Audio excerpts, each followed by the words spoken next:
All of us at some point have that student in class that shows up but doesn't do any work, is super quiet and doesn't participate, or that kid whose behavior is like problematic to say the least, but you're not sure if you should contact home. Because is this like going to jeopardize your relationship with the student, or could this make the relationship or the problem worse? That's what we're going to get into today.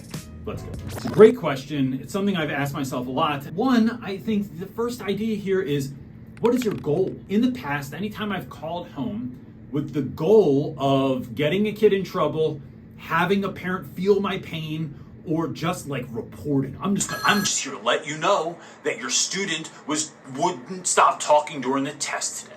I have never had an outcome that I wanted, right? Like I didn't know. My goal was to share this, to let you know what your kid was doing, instead of trying to find a solution so that it didn't happen again.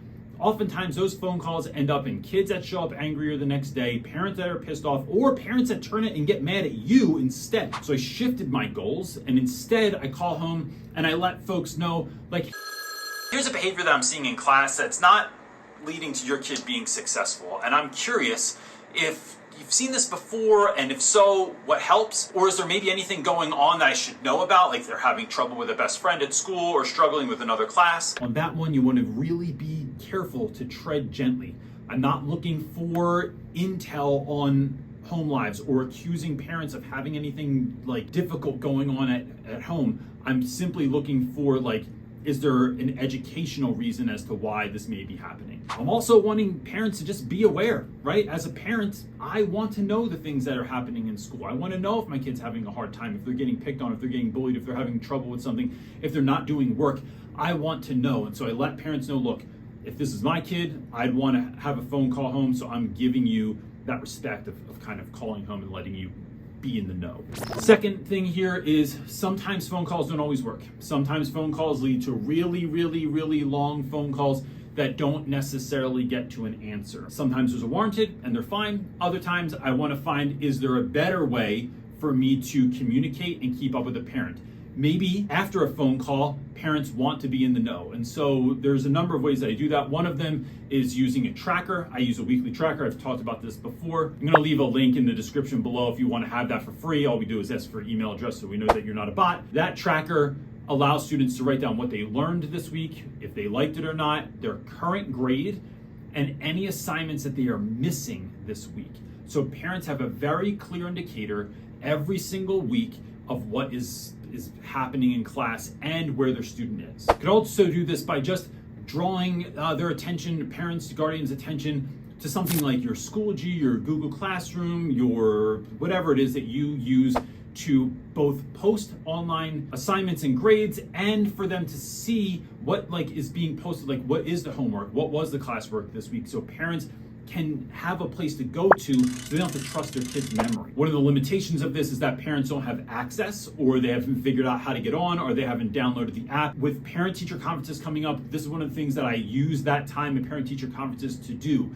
Help folks to get the app, to create a sign-in, to log in correctly, to find their students and navigate that site. It's a really great use of 5 or 10 minutes as part of those conferences to help folks to get logged in, especially if you have older guardians that don't use technology readily, or they have, a device that they are not as familiar with. Helping them figure it out so that they can stay in the know, set up the notifications so that they, again, don't have to just trust their kid, they can look it up for themselves. I had a friend once that instead of walking folks through that, he created a video that he just airdropped to parents and guardians when they came in for a meeting that they could watch. It was a 5-minute video showing them how to set things up, how to enter their password and create a login and all that stuff. And that was a really great way to sort of send guardians off so that they could do it themselves in their own time. Third thing here is, look, I don't care what kids think if I call home or contact home.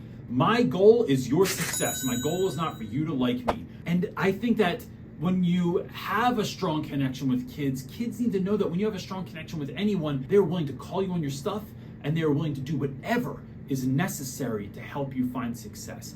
I would not be a very good mentor, teacher, or friend for some kids if I was not willing to hold you accountable at the highest level. So I never care if a kid gets mad at me because I contacted home.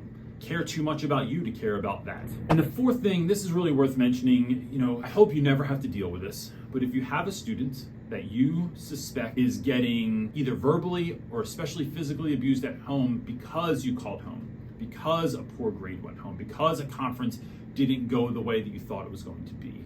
I've dealt with this many times. It's incredibly important that you talk to someone about this. Go to your school administrator, a counselor, a social worker, get someone else involved. Even if you just suspect it's happening, you don't have to have proof, but you are a mandated reporter. So go to who needs to know, let them know so that that kid is getting the help that they need. Now, that being said, I have had students that I know were catching a beating at home because of a B plus or just an A instead of an A plus in my class. In those cases, I have made the call that, like, although I've gone to the admin, although I've gone to the social worker and it led to nothing, I choose not to make those phone calls home. I choose to help those students to the best of my ability, because what I want to do is empower them to do as best as they can so they can grow up and grow out of that situation. Now, there's another question here, which is, what do you do if those parents that you're contacting get angry? I made a whole video about that. You can find it up top here or in the description below, about 5 ways to deal with angry parents. That's it this time, gang. Peace.